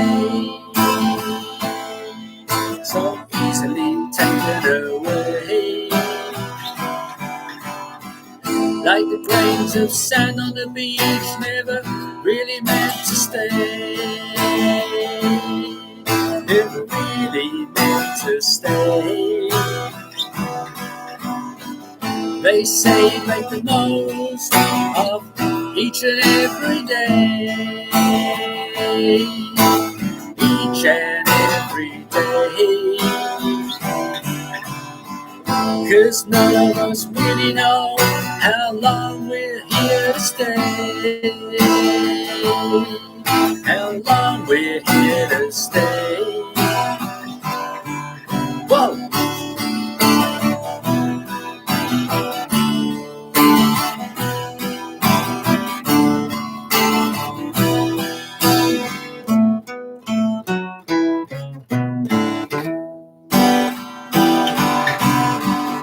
Oh, farewell, suffer no more, suffer no more. Reunited with your friends who've gone before, who've gone before. Epic Roland and Nikki will be there for you. Be there for you. And one of these days I'll come and join you too. Come and join you too. Whoa!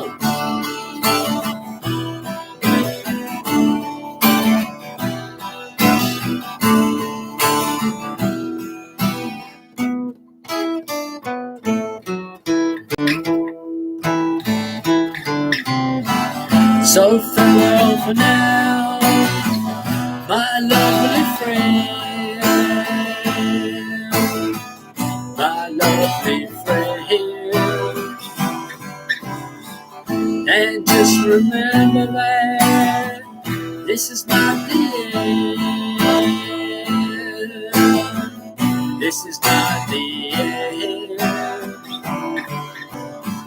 No. This is not the end. This is not the end. I've forgotten how hard it is to play on a 12-string, the little fiddly bits. Because on the album, there's a 12-string lead guitar part. And I'm trying to play it on a 12-string. Actually, no, I did play it on a 12-string. What am I talking about? Ignore me. Take no notice. Right, I'm probably going to call it a day pretty soon. I've been playing a long time. I mean, granted, at the beginning of the video, there's about 10 minutes of me going, what the fuck's going on? I don't know what the fuck is going on. Yeah, the 12-string is a pain in the ass to keep in tune. I'm now getting seriously hassled by the cats. It's another reason why I'm going to have to stop soon, because I'll be in the middle of playing and one of them will appear on my shoulder.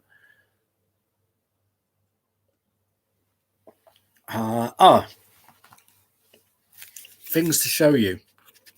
The new Lucinda Williams album, Good Souls, Better Angels.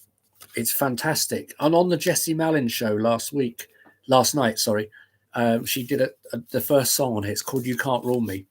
Lucinda Williams, brilliant. And this is that arrived today. Mark Lanigan, the lead singer of A Screaming Trees. It's called Straight Songs of Sorrow. So I haven't had a chance to listen to it properly yet. But 12 strings? Yeah, I like playing 12 strings. Actually, I was hoping my new Leadfoot album would come, because I bought a new Leadfoot album. It hasn't arrived yet. I could have shown you that. But if I could play like Leadfoot.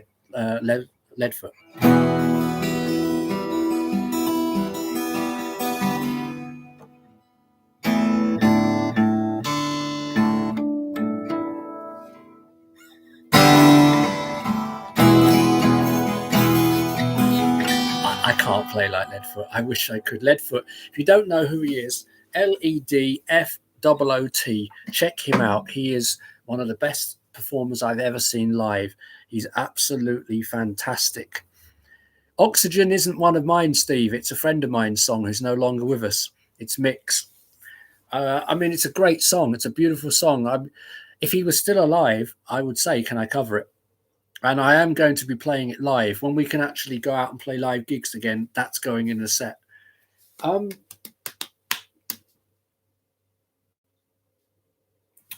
I had 2 songs I was going to play. The only problem is they both start the same.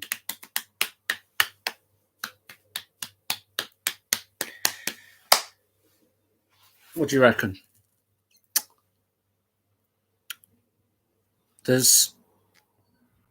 We can have the last song on the album, or we can have it's a positive song. Positive song or last song on the album? Yeah, but to play Leadfoot is a very accomplished guitar player. Apart from all of the strings on his guitar are all tuned to different tunings. That's why he gets the sound that he does. Like these guitars are tuned to concert tuning, E. All of these are in E. But his stuff, each string is tuned to a different tuning. That's why he gets that sound that he does. It's very, very complicated. It'd be complicated on a 6-string guitar, but on a 12-string, he is an absolute master of his craft. Is Leadfoot. He's one of the he's fantastic.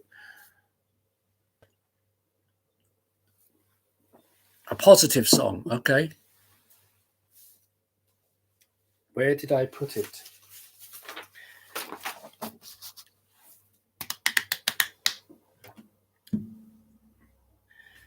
I was going to play this one last, but I won't. I'll do it now.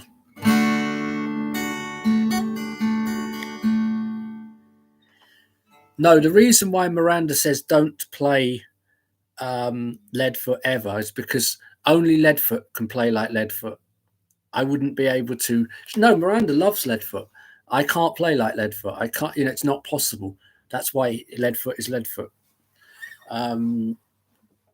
I wish I could, but I can't. But there's only one Leadfoot in the world, and the world only needs one Leadfoot.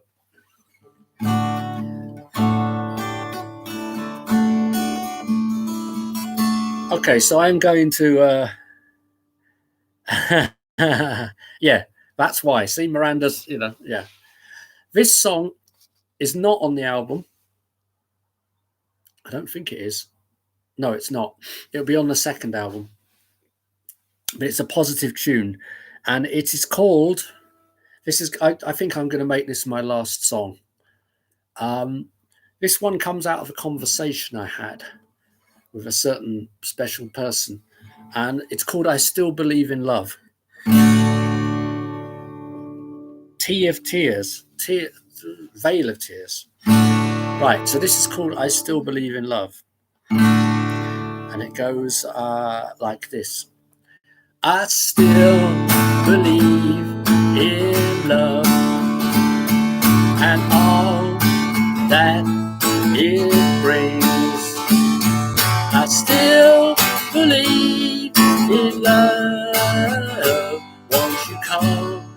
along with me. You say you don't know about romance. Is that just you scared of letting go? Sometimes life's about taking risks, you see, 'cause if you don't, you'll know like you never lived. Take my hand and walk with me to the unknown. Do we really know what lies in front of us? No, we don't, because no one knows. 'Cause I still believe in love, even as it brings.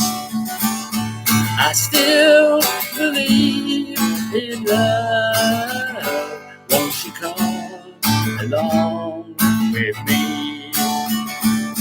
I don't know all the answers, and I never will. But that's what part of the fun of being in love's about. Is there's only one way to find out. And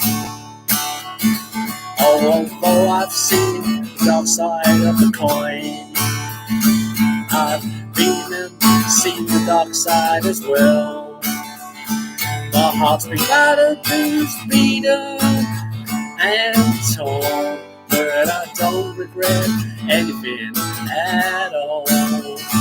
'Cause I still believe in love and all it brings. I still believe in love.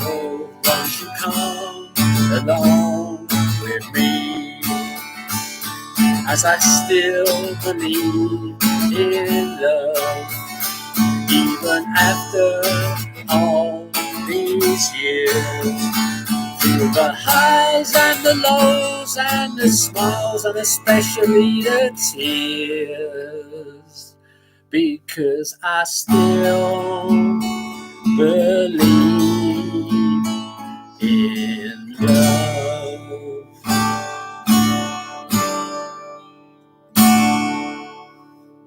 A positive song. Positive, see? Positive. No, there's no thrash bridge. See, that would have been the last song on the album if it wasn't for the fact that I'd already done one. Okay. There's going to be one last song. I lost my pen because I'm keeping a record of what I'm doing.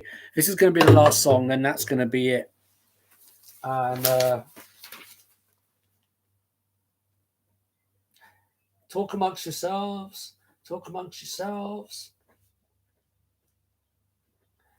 So I'm going to play one more song, then that's it. I'll be here next week. Thank you all for coming. I have a song called Crossroads, but I haven't played it in a long time, and I'd make a total bollocks of it if I did. This is my last song. Thank you for coming. Come next week. It'll be lovely to see you. I prefer sad songs because, yeah, this song, again, comes out of a conversation. This is the last song on the album. And my friend Pete Kosanovic is actually going to be playing the piano on it. And to set the mood for this song, imagine it's nighttime. You're on a beach. You're sitting on a bench overlooking the sea. It's nighttime. Doesn't have to be hot. Doesn't have to be cold. But you're in a very reflective frame of mind. You're thinking about stuff. And this is called Shipwrecks.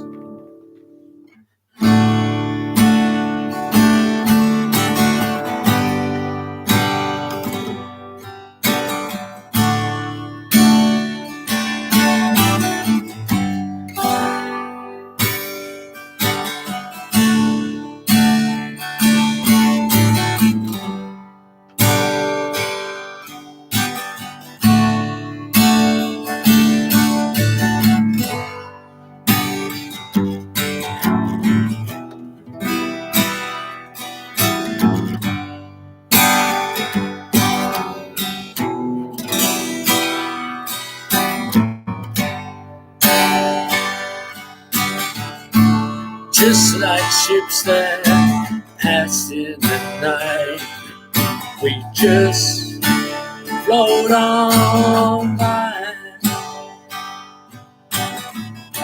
We don't even turn around or stop to ask ourselves why. Ask ourselves why. Just you and I. Ask ourselves why. Just you and I. The shipwrecks in the night.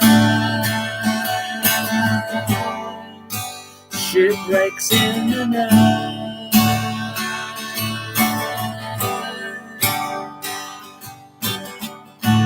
We're all islands out there,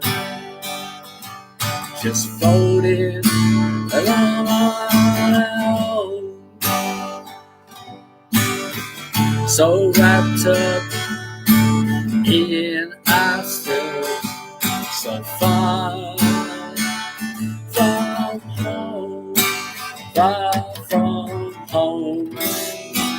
Just you and I, far from home. Just you and I, the shipwrecks in the night. Shipwrecks in the night.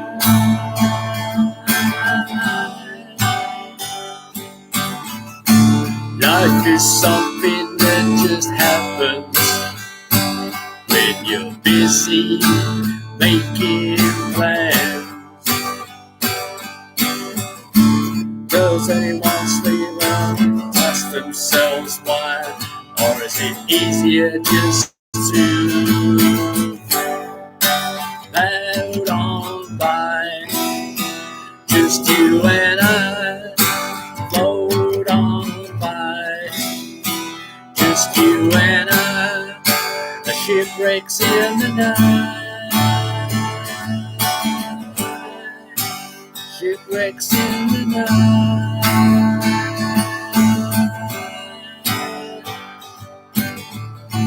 What's it all about? Does anyone even really know? Maybe one day I'll get tired and stop asking myself why. Ask myself why. Just you and I. Ask myself why. Just you and I. The shipwrecks in the night. Shipwrecks in the night.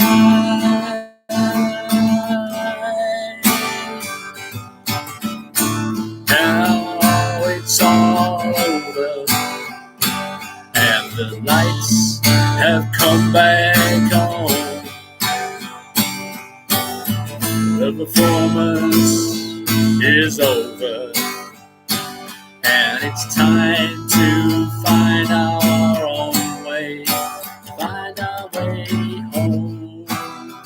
Just you and I, find our way back home. Just you and I, the shipwrecks in the night. Shipwrecks in the night. Shipwrecks in the night. The shipwrecks in the night.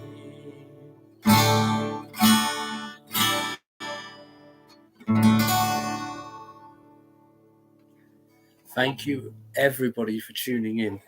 I hope you had a good time. I did. Hope you'll join me the same time next week, 6 o'clock UK time, 1 o'clock New York time, 8 o'clock Finnish time, 7 o'clock mainline Europe. Also, if there's anybody, any ideas, anything you can think of that you think I might want to do for next week, who knows? Maybe my country cousin might make a reappearance. You never know. But I would just like to say a big thank you to everybody, and I will see you next week. Take care of yourselves, look after yourselves, stay safe, and just have a good time and take care of yourselves. Bye bye. I love you all.